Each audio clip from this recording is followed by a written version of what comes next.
ಆತ್ಮೀಯರೇ, ಸಂಘರ್ಷ ನ್ಯೂಸ್ಗೆ ಹಾರ್ದಿಕವಾದಂತಹ ಸ್ವಾಗತ. ಇಂದೇನಪ್ಪ ಅಂದ್ರೆ ವಿಜಯನಗರ ಜಿಲ್ಲೆಯ ಹೂವಿನ ಹಡಗಲಿಯಲ್ಲಿ ದಿವಂಗತ MP ಪ್ರಕಾಶ್ ಮಾಜಿ ಉಪಮುಖ್ಯಮಂತ್ರಿಗಳು ಇವರ 86ನೇ ಹುಟ್ಟುಹಬ್ಬದ ನಿಮಿತ್ತವಾಗಿ ಕಂಚಿನ ಪುತ್ಥಳಿಯನ್ನ ಮಾಜಿ ಮುಖ್ಯಮಂತ್ರಿಗಳಾಗಿರ್ತಕ್ಕಂಥ ಸಿದ್ದರಾಮಯ್ಯನವರು ಏನಪ್ಪಾ ಅಂದ್ರೆ ಉದ್ಘಾಟನೆ ಮಾಡಿದ್ರು. ಈ ಸಂದರ್ಭದಲ್ಲಿ MP ಪ್ರಕಾಶ್ ಅವರ ಜೀವನ ಚರಿತ್ರೆ ಆಧಾರಿತವಾಗಿರ್ತಕ್ಕಂಥ ಮುತ್ಸದಿ ಎನ್ನುವಂತಹ ಪುಸ್ತಕವನ್ನು ಸಹ ಬಿಡುಗಡೆ ಮಾಡಲಾಯಿತು. ಏನು ಮಾಜಿ ಉಪಮುಖ್ಯಮಂತ್ರಿ ಆಗಿರ್ತಕ್ಕಂಥ MP ಪ್ರಕಾಶ್ ಅವರು ಜನಾನುರಾಗಿಯಾಗಿ ಕೆಲಸ ಕಾರ್ಯಗಳನ್ನು ಮಾಡಿ ಎಲ್ಲ ರೀತಿಯ ಜನರಿಂದ ಏನಪ್ಪಾ ಅಂದ್ರೆ ಶಬ್ಬಾಷ್ಗಿರಿ ಪಡೆದಿರ್ತಕ್ಕಂಥವ್ರು. ಇವರ ಈ ಒಂದು ಅದ್ಭುತವಾದಂತಹ ಕಾರ್ಯಕ್ರಮದಲ್ಲಿ ಮಾಜಿ ಮುಖ್ಯಮಂತ್ರಿಗಳಾಗಿರ್ತಕ್ಕಂಥ ಸಿದ್ದರಾಮಯ್ಯನವರು ಭಾಗವಹಿಸಿ ಇವರ ಪುತ್ಥಳಿಯನ್ನು, ಕಂಚಿನ ಪುತ್ಥಳಿಯನ್ನು ಅನಾವರಣಗೊಳಿಸಿದರು. ಈ ಸಂದರ್ಭದಲ್ಲಿ ಲಿಂಗನಾಯಕನಹಳ್ಳಿಯ ಜಂಗಮ ಕ್ಷೇತ್ರದ ಶ್ರೀ ಚನ್ನವೀರ ಶಿವಯೋಗಿ ಸ್ವಾಮೀಜಿಗಳು, ಸಂಸದರಾದ ತುಕಾರಾಮ್ ಅವರು, ಶಾಸಕರಾದ ಗಣೇಶ್ ಪ್ರಸಾದ್, ಅನ್ನಪೂರ್ಣ, ಮಾಜಿ ಸಚಿವರಾದಂಥ ಪರಮೇಶ್ವರ್ ನಾಯಕ್, SS ಪಾಟೀಲ್, ಲೀಲಾದೇವಿ ಪ್ರಸಾದ್, ಅಮರೇಗೌಡ ಬಯ್ಯಾಪುರ್ ಹಾಗೂ ಕಿರುತೆರೆ ನಿರ್ದೇಶಕರಾದ TN ಸೀತಾರಾಮ್ ಸಹ ಭಾಗವಹಿಸಿದರು. ಈ ಸಂದರ್ಭದಲ್ಲಿ ಮಾಜಿ ಮುಖ್ಯಮಂತ್ರಿಗಳಾಗಿರ್ತಕ್ಕಂಥ ಸನ್ಮಾನ್ಯ ಸಿದ್ದರಾಮಯ್ಯನವರು ಮಾತನಾಡಿದರು. ಅವ್ರು ಏನು ಮಾತನಾಡಿದರೆ ಕೇಳ್ಕೊಂಡು ಬರೋಣ. ಈ ಸಂದರ್ಭದಲ್ಲಿ ಅವರ ಅನೇಕ ಅನುಯಾಯಿಗಳು, ಅಭಿಮಾನಿಗಳು ಸಹ ನೆರೆದಿದ್ರು. ಮಾಜಿ ಮುಖ್ಯಮಂತ್ರಿಗಳಾಗಿರ್ತಕ್ಕಂಥ ಸಿದ್ದರಾಮಯ್ಯನವರು ಏನು ಮಾತನಾಡಿದರೆ ಕೇಳ್ಕೊಂಡು ಬರೋಣ. ನಿರಂತರ ಸುದ್ದಿಗಳಿಗಾಗಿ ನೋಡ್ತಾ ಇರಿ ಸಂಘರ್ಷ ನ್ಯೂಸ್ ಕರ್ನಾಟಕ.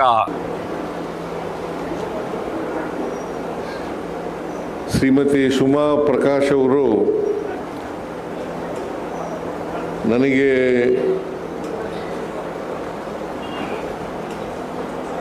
MP ಪ್ರಕಾಶ್ ಅವರ ಪುತ್ಥಳಿಯನ್ನು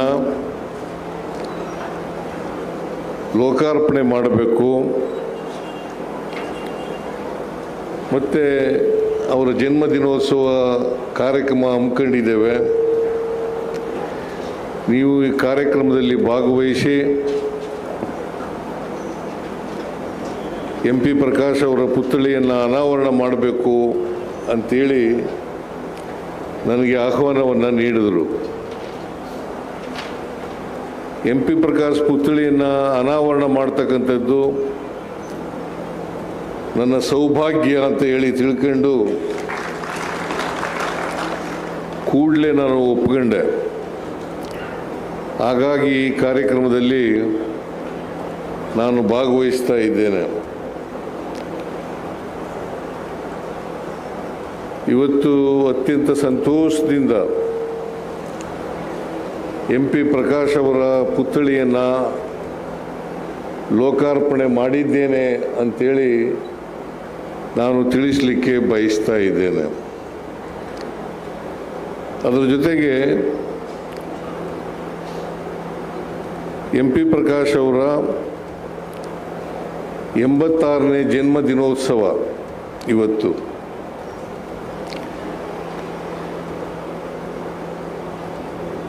ಅವರು 15 ವರ್ಷಗಳಾಯಿತು ಅವರು ಕಾಲವಾಗಿ.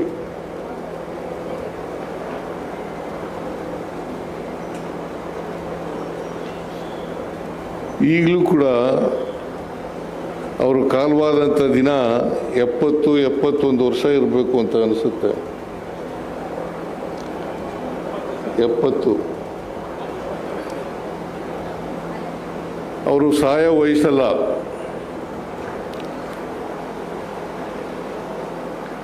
ಆದರೂ ಕೂಡ ನಮ್ಮನ್ನೆಲ್ಲ ಅಗಲಿದ್ರು.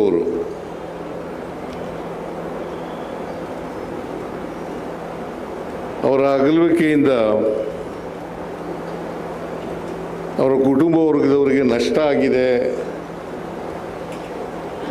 ಜೊತೆಗೆ ಈ ರಾಜ್ಯಕ್ಕೆ ನಷ್ಟವಾಗಿದೆ ಅಂತಕ್ಕಂಥ ಮಾತುಗಳನ್ನು ಹೇಳಲಿಕ್ಕೆ ಬಯಸ್ತಾ ಇದ್ದೇನೆ.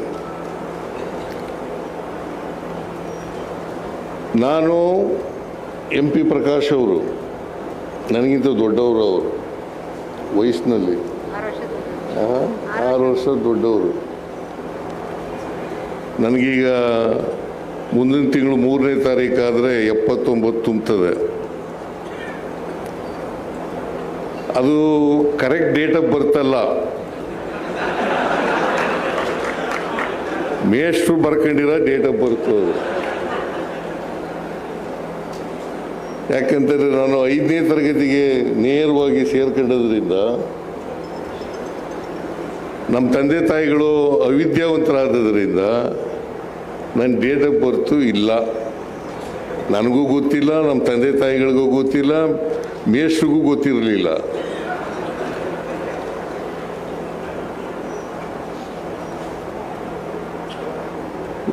ಮೇಷ್ಟ್ರು ರಾಜಪ್ಪ ಅಂತ ಮೇಷ್ಟ್ರು ಆಗ ಹೆಡ್ ಮಾಸ್ಟರ್ ಆಗಿದ್ದರು. ನಮ್ಮೂರಿನ ಶಾಲೆಯಲ್ಲಿ ಹೆಡ್ ಮಾಸ್ಟರ್ ಆಗಿದ್ದರು. ಅವರು ನಮ್ಮ ಅಪ್ಪನಿಗೆ ಕೇಳಿದ್ರು, ನಿಮ್ಮ ಮಗನಿಗೆ ಎಷ್ಟು ವಯಸ್ಸಾಗಿದೆ, ಡೇಟ್ ಆಫ್ ಬರ್ತ್ ಗೊತ್ತಿದೇನೆಯಾ ಅಂತ. ಗೊತ್ತಿಲ್ಲ ಸ್ವಾಮಿ, ಸ್ವಾತಂತ್ರ್ಯ ಬರೋದು ಸ್ವಲ್ಪ ದಿನ ಅಂತ ಹುಟ್ಟಿದ ಅಂತ ಹೇಳಿದ್ರು. ಹಾಗಾಗಿ ಆ ಡೇಟನ್ನು ಬರ್ಕೊಂಡ್ರು. ಅದೇ ಡೇಟ್ ಆಫ್ ಬರ್ತ್ ಈಗ ನಂದು 3 ಆಗಸ್ಟು 1947. ಕೇಳಿಸ್ತಾ ಇಲ್ವಾ? 1947. ಇವರು ನನಗಿಂತ 6-7 ವರ್ಷ ದೊಡ್ಡವರು.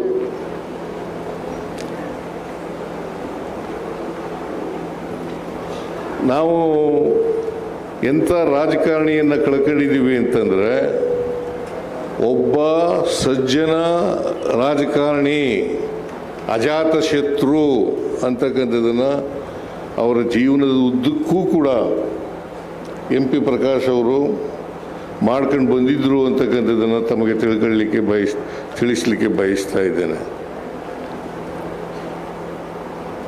ನಮಗೆ ಯಾವುದೇ ಸಮಸ್ಯೆ ಎದುರಾದಾಗ,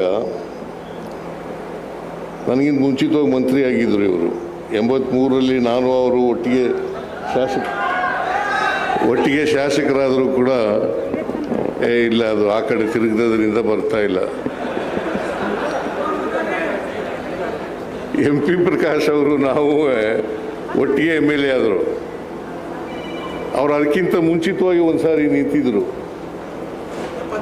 78ರಲ್ಲಿ ಶಾಸಕರಾಗಿದ್ದರು. 78 ಅವರು ಚುನಾವಣೆ ನಿಂತಿದ್ದದು. 1978ರಲ್ಲಿ ಜನತಾ ಪಾರ್ಟಿ ಅಭ್ಯರ್ಥಿಯಾಗಿದ್ದರು. ಆಗ ನಾನು ಜನತಾ ಪಾರ್ಟಿನಲ್ಲೇ ಇದ್ದೆ. ನಾನು ಟಿಕೆಟ್ ಕೇಳದೆ ಕೊಡಲಿಲ್ಲ. ನನಗೆ MP ಪ್ರಕಾಶ್ಗೆ ಟಿಕೆಟ್ ಸಿಕ್ತು. ಅವರು ಆ ಸಾರಿ ಸೋತರು. 83ರಲ್ಲಿ ಗೆದ್ದರು. ನಾನು 83ರಲ್ಲಿ ನನಗೂ 83ರಲ್ಲೂ ಟಿಕೆಟ್ ಕೊಡಲಿಲ್ಲ. ಮತ್ತೆ ನಾನು ಇಂಡಿಪೆಂಡೆಂಟಾಗಿ ನಿಂತ್ಕೊಂಡೆ. ಆಮೇಲೆ ಆರಿಸಿ ಬಂದೆ. ಜೊತೆಯಲ್ಲಿ ಇಬ್ಬರು ಕೂಡ ಶಾಸನಸಭೆಗೆ ಬಂದು. ಅದಕ್ಕಿಂತ ಮೊದಲು ಜನತಾ ಪಾರ್ಟಿ ಆಗೋದಕ್ಕಿಂತ ಮುಂಚಿತವಾಗಿ MP ಪ್ರಕಾಶ್ ಅವರು ಸೋಷಲಿಸ್ಟ್ ಪಾರ್ಟಿನಲ್ಲಿದ್ದರು. ಭಾಳ ಆಕ್ಟಿವ್ ಆಗಿ ಸೋಷಲಿಸ್ಟ್ ಪಾರ್ಟಿನಲ್ಲಿ. ನಾನು ಸೋಷಲಿಸ್ಟ್ ಪಾರ್ಟಿನಲ್ಲಿದ್ದೆ. ಪ್ರೊಫೆಸರ್ ರೈತ ಸಂಘದ ಯಾರವರು, ನಂಜುಂಡಸ್ವಾಮಿ ಅವರು ನನ್ನನ್ನು ಸೋಷಲಿಸ್ಟ್ ಪಾರ್ಟಿ ಸದಸ್ಯನನ್ನಾಗಿ ಮಾಡಿದರು. ಅಷ್ಟೊತ್ತಿಗಾಲೇ MP ಪ್ರಕಾಶ್ ಅವರು ಸೋಷಲಿಸ್ಟ್ ಪಾರ್ಟಿನಲ್ಲಿ ಪ್ರಮುಖ ನಾಯಕರಲ್ಲಿ ಒಬ್ಬರಾಗಿದ್ದರು ಕರ್ನಾಟಕದಲ್ಲಿ ಅಂತಕ್ಕಂಥ ಮಾತುಗಳನ್ನು ನಾನು ಇವತ್ತು ನೆನ್ಕೊಳ್ಳಲಿಕ್ಕೆ ಬಯಸ್ತಾ ಇದ್ದೇನೆ. MP ಪ್ರಕಾಶ್ ಅವರು ಭಾಳ ಬುದ್ಧಿವಂತರು. ಬಹುಶಃ ರಾಜಕಾರಣಿಗಳಲ್ಲಿ ಅವರಷ್ಟು ಓದಂಥವರು ಭಾಳ ಕಡಿಮೆ ಅಂತಕ್ಕಂಥ ಮಾತುಗಳನ್ನು ಹೇಳಲಿಕ್ಕೆ ನನಗೆ ಸಂತೋಷ ಆಗ್ತಾ ಇದೆ. ಯಾಕಂತಂದರೆ ರಾಜಕಾರಣಿಗಳಲ್ಲಿ ಓದ್ಕೊಂಡಿರತಕ್ಕಂಥವ್ರು ಭಾಳ ಕಡಿಮೆ, ವಿರಳ. ಯಾವಾಗಲೂ ಸಮಯ ಸಿಕ್ಕಿದಾಗೆಲ್ಲ ಒಂದು ಪುಸ್ತಕ ಇಟ್ಕೊಂಡಿರೋರು MP ಪ್ರಕಾಶ್ ಅವರು. ಹಾಗಾಗಿ ಅವರು ಭಾಳ ಓದ್ಕೊಂಡಿದ್ರು ಮತ್ತು ವಿಷಯ ತಿಳ್ಕೊಂಡಿದ್ರು. ಜೊತೆಗೆ ವಿಚಾರವಂತರಾಗಿದ್ದರು. ವೈಚಾರಿಕತೆ ಇತ್ತು, ವೈಜ್ಞಾನಿಕತೆ ಇತ್ತು. ಇಂಥ ಒಬ್ಬ ವ್ಯಕ್ತಿಯನ್ನು ಇವತ್ತು ಅನಾವರಣ ಮಾಡಿರ್ತಕ್ಕಂಥದ್ದು, ಅವರ ಪುತ್ಥಳಿ ನನ್ನ ಕೈನಿಂದ ಅನಾವರಣ ಮಾಡಿರ್ತಕ್ಕಂಥದ್ದು ಭಾಳ ಸಂತೋಷದ ವಿಚಾರ ಅಂಥೇಳಿ ನನಗೆ ಅನ್ನಿಸ್ತಾ ಇದೆ. ನನಗೆ ಅನೇಕ ಸಮಸ್ಯೆಗಳು ಮಂತ್ರಿಯಾಗಿರುವಾಗ ಬಂದಾಗ ನಾನು ಮೊದಲು ಭೇಟಿ ಮಾಡ್ತಾ ಇದ್ದದ್ದು ಎಂ ಪಿ ಪ್ರಕಾಶ್ ಅವರನ್ನು ಭೇಟಿ ಮಾಡಿ ಸಮಸ್ಯೆ ಹೇಳಿ ಅದಕ್ಕೆ ಪರಿಹಾರವನ್ನು ಹುಡುಕ್ತಕ್ಕಂಥ ಕೆಲಸವನ್ನು ಮಾಡ್ತಾಯಿದ್ದೆ. ಅಂಥ ವ್ಯಕ್ತಿ ನನಗೆ ಇವತ್ತು ನೆನ್ಕೊಳ್ತಕ್ಕಂಥ ಕೆಲಸ ಸಿಕ್ಕಿದೆ ಅಂತಕ್ಕಂಥದ್ದು ಭಾಳ ಸಂತೋಷದ ವಿಚಾರ ಅಂತಕ್ಕಂಥ ಮಾತುಗಳನ್ನು ಇಲ್ಲಿಗೆ ನಡಗಲಿಗೆ ಅನೇಕ ಸಾರಿ ಬಂದಿದ್ದೀನಿ. ಪ್ರಕಾಶ್ ಜೊತೆ ಹಳೆ ಮನೆಗೂ ಬಂದಿದ್ದೀನಿ, ತೋಟದ ಮನೆಗೂ ಬಂದಿದ್ದೀನಿ, 2-3 ಸಾರಿ ಬಂದಿದ್ದೀನಿ. ಹಳೆ ಮನೆಗೂ ಬಂದಿದ್ದೆ, 1-2 ಸಾರಿ ಬಂದಿದ್ದೆ. ಅದೇನು ಮಾಡಿದ್ರಿ ಮನೇನ? ಓ, ನೀವು ಬಾಡಿಗೆ. ಆ ಹಳೆ ಮನೆ ಬಾಡಿಗೆ ಇದ್ದ ಮನೆಗೂ ಬಂದಿದ್ದೆ, ಆಮೇಲೆ ತೋಟದ ಮನೆಗೂ ಬಂದಿದ್ದೆ. ಭಾಳ ಸಾರಿ ಪ್ರಕಾಶ್ ಮನೆಯವರಿಗೆ ಬೆಂಗಳೂರಿನಲ್ಲೂ ಊಟ ಮಾಡಿದ್ದೀನಿ, ಇಲ್ಲೂ ಊಟ ಮಾಡಿದ್ದೀನಿ. ಹಾಗಾಗಿ ಭಾಳ ಸ್ನೇಹಿತ ಅಷ್ಟೇ ಅಲ್ಲ, ಆತ್ಮೀಯ ಒಬ್ಬ ರಾಜಕಾರಣಿ ಅಂತಕ್ಕಂಥದ್ದು. ನಾನು ಯಾವಾಗ ಭೇಟಿ ಮಾಡಿದ್ರೂ ಕೂಡ ಸಮಕಾಲೀನ ರಾಜಕಾರಣವನ್ನು ಚರ್ಚೆ ಮಾಡೋರು, ರಾಜಕಾರಣವನ್ನು ಚರ್ಚೆ ಮಾಡೋರು. ಜೊತೆಗೆ ಮುಂದೆ ಏನಾಗಬೇಕು ಸಮಾಜ, ನಮ್ಮ ಕಾರ್ಯಕ್ರಮಗಳು ಹೇಗಿರಬೇಕು ಅನ್ನೋದ್ರ ಬಗ್ಗೆ ಚರ್ಚೆ ಮಾಡ್ತಕ್ಕಂಥ ಮಾತುಗಳನ್ನು ಹೇಳಲಿಕ್ಕೆ ಬಯಸ್ತಾ ಇದ್ದೇನೆ. ಒಂದು ರೀತಿ ಅವರಿಗೆ ನನಗೆ ಅವರು ಮಾರ್ಗದರ್ಶಕರಾಗಿದ್ದರು ಅಂತಕ್ಕಂಥ ಮಾತುಗಳನ್ನು ಹೇಳಿದ್ರೆ ಅದು ಅತಿಶಯೋಕ್ತಿ ಆಗಲಾರದು ಅಂತಕ್ಕಂಥದ್ದು ನನ್ನ ಭಾವನೆ.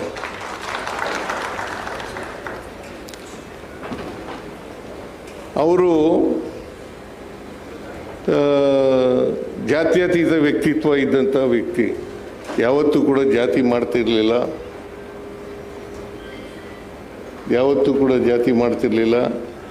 ಒಂದು ವೇಳೆ ಜಾತಿ ಮಾಡಿದರೆ ಅವರು ರಾಜಕೀಯವಾಗಿ ಮೇಲೆ ಎತ್ತಕ್ಕೆ ಹೋಗ್ತಕ್ಕಂಥ ಸಾಧ್ಯತೆ ಇತ್ತು ಇವತ್ತಿನ ಪರಿಸ್ಥಿತಿನಲ್ಲಿ ಅಂತಕ್ಕಂಥ ಮಾತುಗಳನ್ನು ಹೇಳಲಿಕ್ಕೆ ಬಯಸ್ತಾ ಇದ್ದಾರೆ.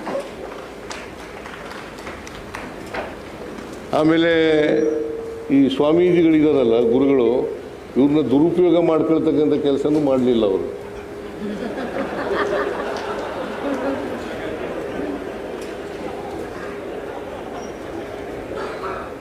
ಒಂದು ವೇಳೆ ಜಾತಿ ಮಾಡಿದರೆ ಗುರುಗಳನ್ನು ದುರುಪಯೋಗ ಮಾಡ್ಕೊಂಡಿದ್ರೆ ಅವರು ಇನ್ನೂ ರಾಜಕೀಯವಾಗಿ ಎತ್ತರಕ್ಕೆ ಬೆಳೀತಕ್ಕಂಥ ಸಾಧ್ಯತೆ ಇತ್ತು ಅಂತಕ್ಕಂಥದ್ದನ್ನು ಇವತ್ತು ಹೇಳಬೇಕಾಗ್ತದೆ. ಅವರು ಕನ್ನಡ ಮತ್ತು ಸಂಸ್ಕೃತಿ ಇಲಾಖೆ ಸಚಿವರು, ನಾನು ಹಣಕಾಸಿನ ಮಂತ್ರಿ. ದೇವೇಗೌಡರು ಮುಖ್ಯಮಂತ್ರಿಯಾಗಿರುವಾಗ ನಾನು ಹಣಕಾಸಿನ ಮಂತ್ರಿ. ಇವರು ನೀನೇನು ಇದ್ದದಾಗ ಲೀಲಾವತಿ ಕನ್ನಡ ಮತ್ತು ಸಂಸ್ಕೃತಿ ಅವರಾದ್ಮೇಲೆ ಇವರಾದದ್ದು. ಅದು ನಿಜ, ಅದು ಮಾತು ನೀವು ಹೇಳಿದ್ದು. ಲೀಲಾವತಿ ಅವರು ನನ್ನ ನಂತರ ಕನ್ನಡ ಮತ್ತು ಸಂಸ್ಕೃತಿ ಇಲಾಖೆ ಸಚಿವರಾಗಬೇಕು ಅಂತಂದರೆ ಲೀಲಾವತಿನೇ ಆಗಬೇಕು ಅಂತೇಳಿ ಹೇಳಿದಂಥ ಮಾತುಗಳು ಇವತ್ತು ಕೂಡ ಹಸಿರಾಗಿ ಉಳಿದಿದೆ ಅಂತಕ್ಕಂಥ ಮಾತುಗಳನ್ನು ಈ ಸಂದರ್ಭದಲ್ಲಿ ತಿಳಿಸಲಿಕ್ಕೆ ಬಯಸ್ತಾ ಇದ್ದೇನೆ. ಅವರು ಎಂ ಪಿ ಪ್ರಕಾಶ್ ಅವರು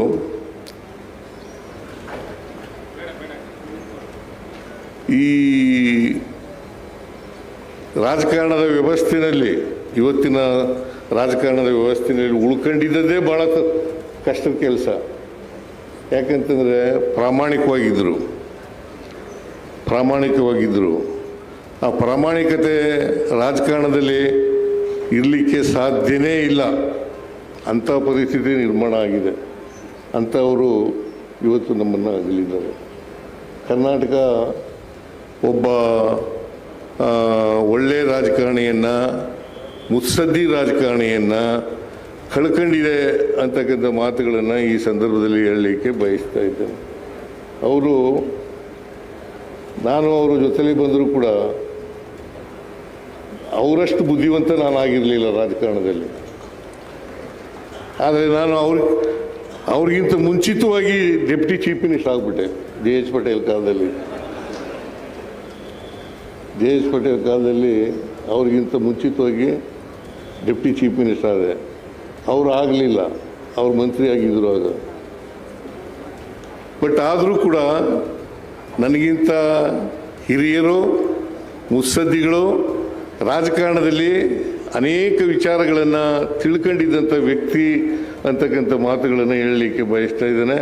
ಜೊತೆಗೆ ಸಾಮಾಜಿಕ ನ್ಯಾಯದಲ್ಲಿ ನಂಬಿಕೆ ಇಟ್ಕೊಂಡಿದ್ದಂಥವ್ರು, ಜೊತೆಗೆ ಸಿದ್ಧಾಂತದಲ್ಲಿ ಬದ್ಧತೆ ಇದ್ದಂಥವ್ರು.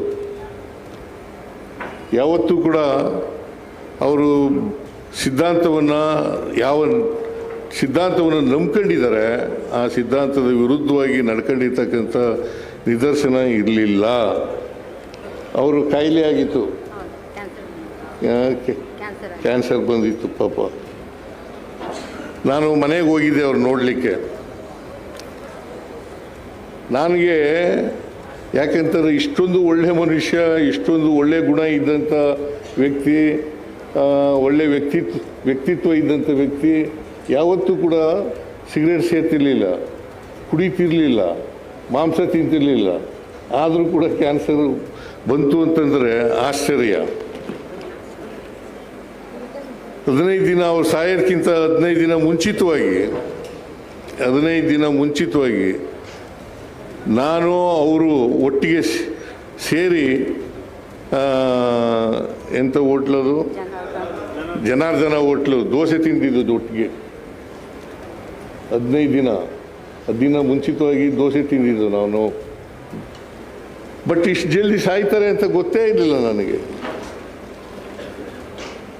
ಆಮೇಲೆ MP ಪ್ರಕಾಶ್ ಅವರು ಕಾಲವಾಗಿದ್ದಾರೆ ಅಂತಂದಾಗ ನನಗೆ ನಂಬಲಿಕ್ಕೆ ಸಾಧ್ಯ ಆಗಲಿಲ್ಲ. ಅಂಥ ವ್ಯಕ್ತಿಯನ್ನು ಇವತ್ತು ನಾನು ಕಳ್ಕೊಂಡಿದ್ದೇನೆ.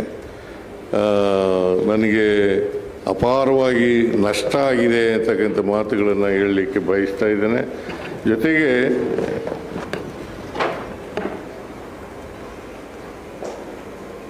ನಾನು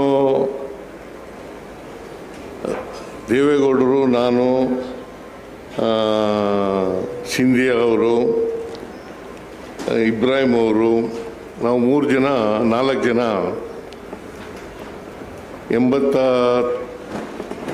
94ರಲ್ಲಿ ಏನೋ ಕಾಣಿಸುತ್ತೆ, 2004ರಲ್ಲಿ ನಾವೆಲ್ಲ ಜನತಾದಳ ಎಸ್ನಲ್ಲಿ ಇದ್ದವು. ಮಂತ್ರಿಮಂಡಲ ಮಾಡಬೇಕಾಗಿತ್ತು. ಯಾರನ್ನು ಮುಖ್ಯಮಂತ್ರಿ ಆಗಬೇಕು ಅಂತ ಹೇಳಿದ್ರು. MP ಪ್ರಕಾಶ್ ಅವರು ಸಿದ್ದರಾಮಯ್ಯ ಮುಖ್ಯಮಂತ್ರಿ ಆಗಲಿ ಅಂತ ಹೇಳಿದ್ರು.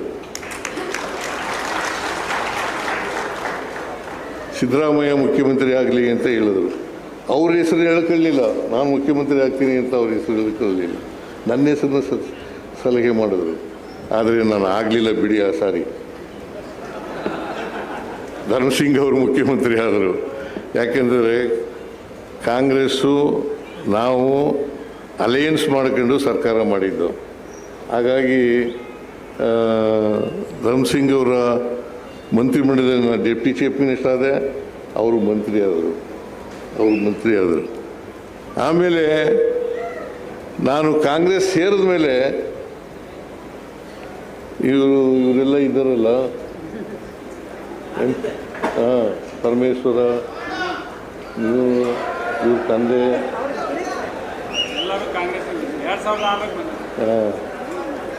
ಆಮೇಲೆ ಇವನು ಯಾರು, ಲಾಡ್ ಇವರೆಲ್ಲ ಕಾಂಗ್ರೆಸ್ಗೆ ಹೋದರು, ನಾನು ಹೋಗಲಿಲ್ಲ. ಜನತಾ ದಳ ಎಸ್ನಲ್ಲೇ ಇದ್ದೆ. ಇವ್ರು ಆದಮೇಲೆ ನನ್ನನ್ನು ಎಕ್ಸ್ಪೆಲ್ ಮಾಡಿಬಿಟ್ರು ಪಾರ್ಟಿಯಿಂದ. ರಾಮಕೃಷ್ಣ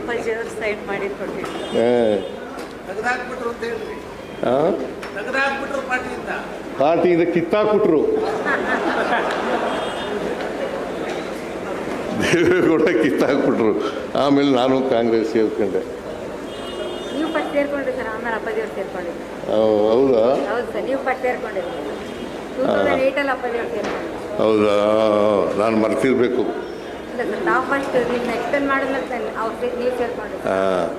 ನಾನು ಅಹಿಂದ ಸಂಘಟನೆ ಮಾಡ್ತಾ ಇದ್ದೆ. MP ಪ್ರಕಾಶ್ ಅವ್ರಿಗೂ ಕರೆದೆ, ಅಹಿಂದ ಸಂಘಟನೆ ಮಾಡ್ರಿ, ಬಿಟ್ಬಿಡ್ರಿ ಬನ್ನಿ ಅಂತ. ಇಲ್ಲಪ್ಪ, ನಾನು ಬರೋಕ್ಕಾಗಲ್ಲ, ನಾನು ರಾಜಕೀಯ ಪಕ್ಷದಲ್ಲೇ ಇರ್ತೀನಿ ಅಂತ ಹೇಳಿದ್ರು. ಆಮೇಲೆ ನಾನು ಡೆಪ್ಟಿ ಚೀಫ್ ಮಿನಿಸ್ಟರ್ ಆದೆ. ಆಮೇಲೆ ನಾನು ಬಂದಮೇಲೆ ಇವರು ಕುಮಾರಸ್ವಾಮಿ ಇಲ್ಲ ಮುಖ್ಯಮಂತ್ರಿ, ಕುಮಾರಸ್ವಾಮಿ ಮುಖ್ಯಮಂತ್ರಿ ಆದರು. ಅಲ್ಲಿ ಡೆಪ್ಟಿ ಚೀಫ್ ಮಿನಿಸ್ಟರ್. ಒಂದು MP ಪ್ರಕಾಶ್ ಅವರ ವಿಶೇಷವಾದಂಥ ಗುಣ ಏನಪ್ಪ ಇದು ಅಂತಂದರೆ, ಎಲ್ಲ ಇಲಾಖೆಗಳಿಗೂ ಉತ್ತರ ಅವರೇ ಕೊಡ್ತಾಯಿದ್ರು. ಎಲ್ಲ ಇಲಾಖೆಗಳಿಗೂ ಉತ್ತರ ಅವರೇ ಕೊಡ್ತಾಯಿದ್ರು. ಅಷ್ಟರ ಮಟ್ಟಿಗೆ ಒಬ್ಬ ಹೆಚ್ಚು ವಿಚಾರ ತಿಳ್ಕೊಂಡಿದ್ದಂಥ, ಆಡಳಿತ ತಿಳ್ಕೊಂಡಿದ್ದಂಥ, ಎಲ್ಲ ಇಲಾಖೆಗಳ ಬಗ್ಗೆ ಗಮನ ಕೊಟ್ಟಿದ್ದಂಥ ವ್ಯಕ್ತಿ MP ಪ್ರಕಾಶ್ ಅವರು ಅಂತಕ್ಕಂಥದ್ದನ್ನು ಇವತ್ತು ನೆನ್ಕೋಬೇಕಾಗ್ತದೆ, ಸ್ಮರಿಸ್ಕೋಬೇಕಾಗ್ತದೆ ಅಂತಕ್ಕಂಥ ಮಾತುಗಳನ್ನು ಹೇಳಲಿಕ್ಕೆ ಬಯಸ್ತಾ ಇದ್ದೇನೆ. ಆಮೇಲೆ ಇವರು ಕಾಯಿಲೆ ಬಂದಾಗ ಇವರು ಟೀಕೆ ಮಾಡಿದ್ರಲ್ಲ, ಜನಾರ್ದನ್ ರೆಡ್ಡಿ ಅವರು ತುಂಗಭದ್ರಾ ನದಿನಲ್ಲಿ ಎಷ್ಟೇ ಸಾರಿ ಸ್ನಾನ ಮಾಡಿದ್ರು ಕೂಡ ಅವ್ರಿಗೆ ಇದ್ದಂಥ ಕಳಂಕ ಹೋಗ್ಲಿಕ್ಕಿಲ್ಲ ಅಂತಕ್ಕಂಥ ಮಾತುಗಳನ್ನು ಅಂಥವರು ಇವ್ರ ಬಗ್ಗೆ ಟೀಕೆ ಮಾಡ್ತಕ್ಕಂಥದ್ದು, ಗೇಲಿ ಮಾಡ್ತಕ್ಕಂಥ ಕೆಲಸವನ್ನು ಮಾಡಿದ್ರು ಅಂತಕ್ಕಂಥ ಮಾತುಗಳನ್ನು ಈ ಸಂದರ್ಭದಲ್ಲಿ ಹೇಳಲಿಕ್ಕೆ ಬಯಸ್ತಾ ಇದ್ದೇನೆ. ಯಾಕೆಂದರೆ ನಿಮಗೆಲ್ಲ ಗೊತ್ತಿರಲಿ ಅಂತ ಇದನ್ನೆಲ್ಲ ಹೇಳ್ತಾ ಇರೋದು. MP ಪ್ರಕಾಶ್ ಅವರು ಒಬ್ಬ ಮುತ್ಸದ್ದಿ ರಾಜಕಾರಣಿ, ಸಜ್ಜನ ರಾಜಕಾರಣಿ, ಭಾಳಷ್ಟು ಓದ್ಕೊಂಡಿದ್ದಂಥ ರಾಜಕಾರಣಿ, ಅನೇಕ ರಾಜಕೀಯ ಪಕ್ಷಗಳ ಸಿದ್ಧಾಂತಗಳನ್ನು ತಿಳ್ಕೊಂಡಿದ್ದಂಥ ರಾಜಕಾರಣಿ, ಈ ಸಮಾಜಕ್ಕೆ ಏನು ಬೇಕು ಅಂತಕ್ಕಂಥದ್ದು ಗೊತ್ತಿದ್ದಂಥ ರಾಜಕಾರಣಿ. ಅಂಥ ರಾಜಕಾರಣಿ ಇವತ್ತು ನಮ್ಮನ್ನು ಅಗಲಿದ್ದಾರೆ. ಅವರಿಗೆ ಈಗ 86 ವರ್ಷ ಆಯ್ತಿತ್ತು. 86ನೇ ಹುಟ್ಟುಹಬ್ಬ ಆಯ್ತಿತ್ತು. 86ನೇ ಹುಟ್ಟುಹಬ್ಬ. ಅಂಥವರು ಕರ್ನಾಟಕದಲ್ಲಿ ಇರಬೇಕಾಗಿತ್ತು. ನನ್ನ ಪ್ರಕಾರ ಅವರು ಒಮ್ಮೆ ಈ ರಾಜ್ಯದ ಮುಖ್ಯಮಂತ್ರಿ ಆಗಬೇಕಾಗಿತ್ತು ಅಂತಕ್ಕಂಥ ಮಾತುಗಳನ್ನು ಹೇಳಲಿಕ್ಕೆ ನಾನು ಬಯಸ್ತಾ ಇದ್ದೇನೆ. ಅಂಥವರು ಅವರ ಆತ್ಮಕ್ಕೆ ಚಿರಶಾಂತಿ ದೊರಕಲಿ.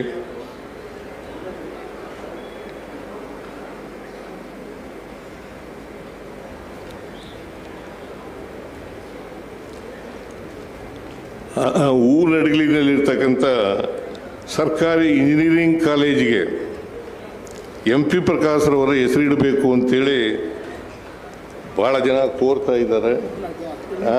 ಲೋಕಲ್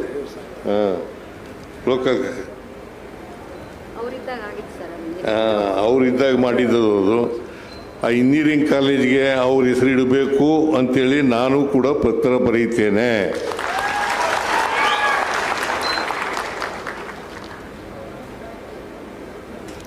ಅದರಿಂದ ಅವರು ಹೆಸರು ಶಾಶ್ವತವಾಗಿರ್ತದೆ. ಈ ರಂಗಭೂಮಿ ಇದೆಯಲ್ಲ, ಅವ್ರ ಕಾಲದಲ್ಲಿ ಅಡಿಗಲ್ ಹಾಕೋದು.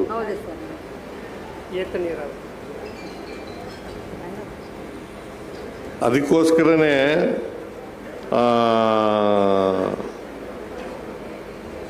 ಅವ್ರನ್ನ ಆ್ಯಕ್ಚುಲಿ ಸಾಂಸ್ಕೃತಿಕ ರಾಯಭಾರಿ ಅಂತ ಕರಿಬೇಕು. ಅವರು ರಂಗಮಂದಿರ ಅದಲ್ಲ. ಹಂಪಿ ಉತ್ಸವಕ್ಕೆ ನೀವು ಅವರು ನಜೀರ್ ಸಾಬ್ ಬಂದ್ ಮಾಡಿ.